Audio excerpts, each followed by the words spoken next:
You are watching Eternal Warrior on MTGO Academy featuring RexDart. Hey everybody, it's Chris, MTGO's RexDart, and although I've played this deck before, I have made some changes to it, and I thought I would do a quick little introduction video for those of you that hadn't maybe seen the previous tournaments where I played this. This is a Bant fish deck. In Classic, as in Vintage, all aggro control decks are called fish because 12 or 14 years ago or something like that, once upon a time, there was an aggro control Vintage deck with Rootwater Thief, I believe it was, and somehow it just sort of morphed into that. So they're all called fish, despite the absence of any actual merfolk in this one. I had previously played Cold-Eyed Selkie, but it's just not right for the Classic metagame. So I took that out and I opted instead to load up on Trigon Predators. Just going through this, Noble Hierarch is the sort of one of your key. It accelerates into these 3-drops. It gives you a resilient mana source against opposing wasteland decks. Something like Shops, for instance, can be very key there. Tarmogoyf, I play 4 of these. He's the only creature I play that doesn't just do something disruptive in addition to just being an efficient body. And I think when some of the Classic players look at my deck list, I think they see 4 Tarmogoyfs, and I always hear them say something like, "This just looks like such a Legacy deck." And obviously I play Legacy primarily as my format of choice, but I don't know. I mean, they've worked pretty well for me, and I'm not afraid to sideboard them out when it comes down to that. I'm sticking with them right now. Although I could certainly see going down to 3 potentially, but they're just so good. They put so much pressure on my opponent that if I can slow him down, disrupt him early on, it's a great clock. So I like having the Tarmogoyfs. Meddling Mage is a new addition. I've added a couple of these to the list just against combo. When I took out the Cold-Eyed Selkies, I thought that might be. It's a difficult card to play sometimes, what you have to name, but I like it.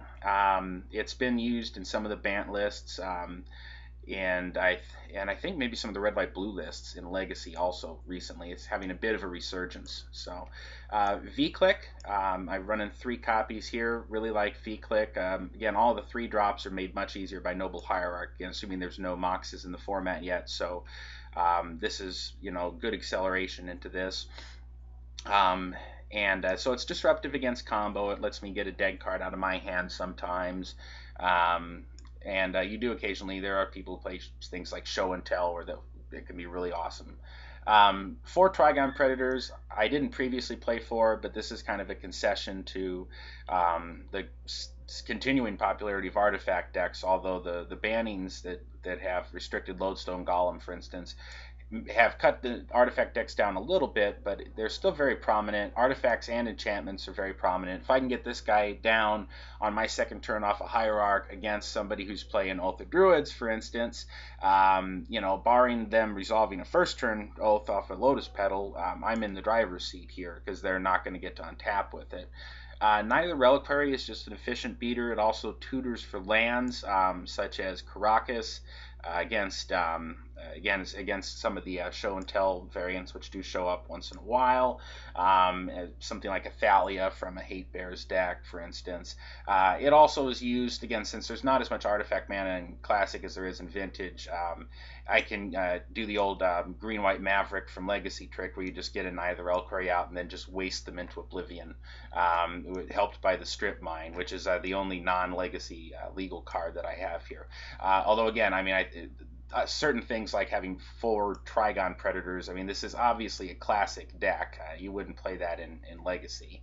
2 Jaces has always seemed right to me. I find myself boarding it out constantly, but on the off chance I would be in some kind of control mirror, it would be pretty nice. And if you somehow get to a point where you're stalled out, both of you are, it's a pretty sweet top deck. But I mean, really, so is Brainstorm. The Counter Magic Suite is a little light in the main deck. It's 4 Force of Wills and 1 Spell Pierce. But I do have some I can bring in from the sideboard as well. Stoneforge Mystic package is sort of the complement to, like, Tarmogoyf is my 2-drop threat, and I'm running 3 of them. I've got a Batterskull and a Sword of Fire and Ice, and I still like having Sword of Fire and Ice. Very relevant in a lot of matchups, and if it's not, I can board it out. Swords to Plowshares playing a full set here. Again, there are a lot of other fish decks and other decks where this would be relevant against. And thankfully, this is Classic, so you can play 4 Brainstorms instead of the one that you're stuck with in Vintage once that comes this summer. Although at least I've got the cool foil one here for when that comes around. The sideboard, I've got some Dredge Hate here. I've got the Bajuka Bog. I've got a split of Grafdigger's Cage and Rest in Peace. And sometimes I feel goofy playing Rest in Peace with stuff like Neither Reliquary and Tarmogoyf. But usually I'm boarding out Tarmogoyf against Dredge because Ground Pounders are just pretty bad against them. They're going to have these zombies and everything clogging up the board. So I don't really want Tarmogoyfs in that matchup anyway. So I have no problem boarding those out to bring in Rest in Peace. And Knight can at least in that matchup still do things like tutor for the Bajuka Bog. So I feel good about that. Grafdigger's Cage, there are some fringe strategies like Birthing Pod, but mostly you're talking about Oath of Druids being hit by this in addition to Dredge. So it hits 2 of the sort of boogeymen of the format. Jite for creature mirrors, and also to bring in against Dredge, I can use the Jite to kill like a Noble Hierarch and get rid of bridges from their graveyard. Nature's Claim, just a nice, resilient, flexible answer here.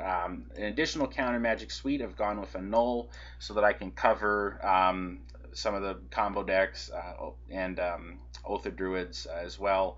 Thought about something like, I think it's Envelop, counters a sorcery. That seems, could be good, but there's not enough sorcery-based combo going around and not a lot of Yogg Will decks. So anyways, I went with a Null here, an additional Spell Pierce, and a Steel Sabotage. It's nice to have the bounce ability in addition to the counter, so I just going to try it. And then 4 Stony Silence in the sideboard. When it comes around to Classic turning into Vintage, this will probably find its way into the main deck. I think all 4. I like it over Null Rod because not as many people have enchantment removal as have. In other words, there's more dedicated artifact removal than there is enchantment removal. Yeah, there's people who just play Nature's Claim, but it's just a little. If you have white mana, I think it's superior to playing Null Rod. And once Moxes enter the format, these will come in main deck. Right now, they're just in the sideboard against Affinity and Workshops. So anyway, so that's the list, and you're going to see a couple of rounds that have been completed today, and I'll fill you in on the rest of the tournament as it happens. So thank you for joining me for this little deck tech, and I'll see you in a moment for the matches.